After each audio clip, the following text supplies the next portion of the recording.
Most of this Parsha consists of a 70-line poem or song, which Moses delivered to the Jewish people on the last day of his life. In this poem, Moses offers stunning images of God's sovereignty over the earth, his relationship with the Jewish people, and their destiny.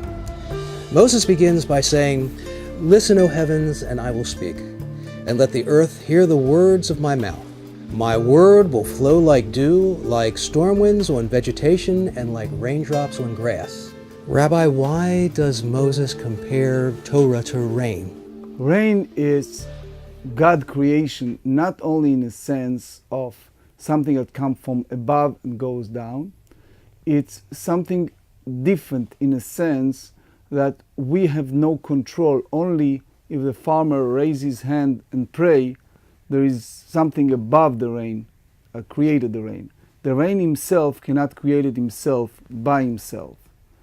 The idea of having a Torah, it's a great gift, but in order to have the flow of rain of the Torah, in order to understand the Torah, in order to be involved with Torah, in order to grow with the Torah, we need to put some effort. We need to pray, we need to invest time, we need to ask questions, and in that sense, the Torah can flow like a rain. Moses uses exquisite language to describe God's love for the Jewish people. He says, "As an eagle awakens its nest, hovering over its fledglings, it spreads its wings, taking them and carrying them on its pinions. So the Lord guided them alone, and there was no alien deity with him. He made them ride upon the high places of the earth, that they would eat the produce of the field. He let them suck honey from a rock and oil from the mighty part of the crag." Rabbi, this is soaring oratory of the highest level. How was it that a man in the book of Exodus who described himself as slow of speech and slow of tongue could, at the age of 120 years, give a speech like this? Moses, on an early stage, is approached by God. Take the leadership and go and speak to Pharaoh. And he said, "I'm not the one that can do the job properly." However, God said, "Mi sam pe la Adam." Who is the one who created the ability of speech? It's me, meaning the Almighty. So go and speak to Pharaoh and speak to the Jewish people. The amazing part, at the end of his life, he composed these beautiful, beautiful poetic words of Haazinu. Who is the one who has the ability to give and to take?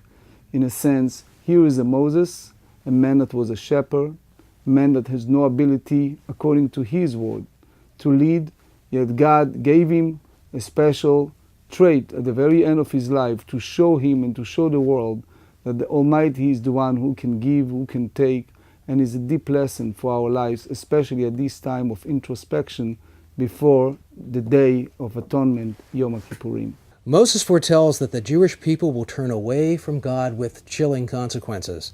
God speaks through Moses and says, "I will hide my face from them. I will see what their end will be.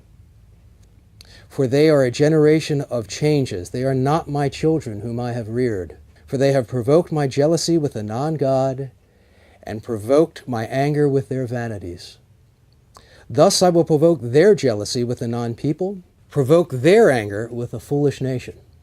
We believe we still have the ability to pick and choose the right derech, the right path.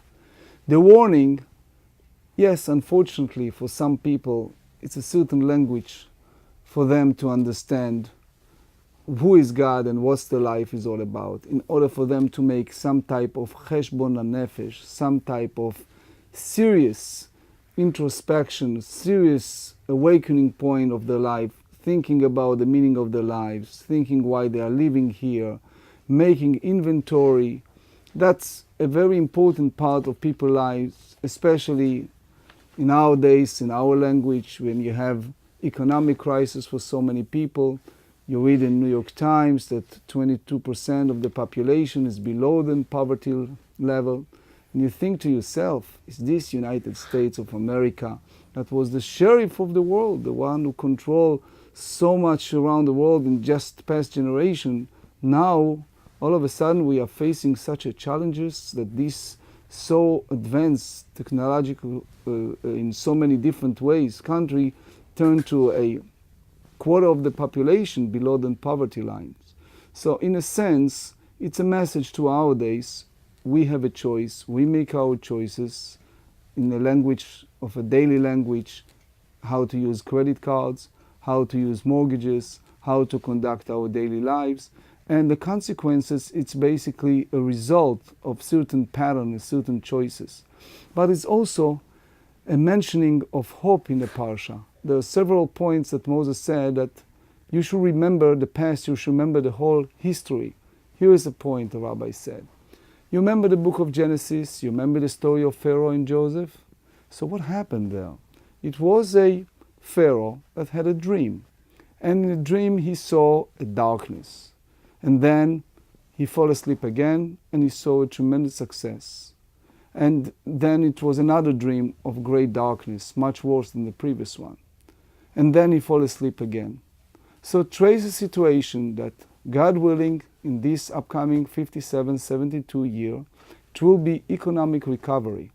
The serious question Moses asked, are we going back to the pharaonic behavior, which means are we going back to certain pattern that we fall asleep again, we go back to the same pattern of behavior that we did earlier. That's the idea of the series of strong language that expresses in the Parsha, the language of warning. Remember, prayer will answer, it will be recovery, but please don't go back to the same darkest point, the same sadness, the same pattern that you did earlier. We, in Judaism, interpreted crisis as an opportunity, meaning a chance from loving God to open our eyes and reevaluate our lives.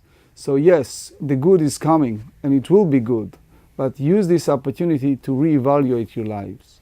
And this is a very serious and deep message, especially at the time between Rosh Hashanah and Yom Kippur, and at the time that we're about to finish the 5 books of Moses. Rabbi, Moses ends this Parsha by saying, "Set your hearts to all the words which I will bear witness to you to this day, so that you may command your children to observe to do all the words of the Torah."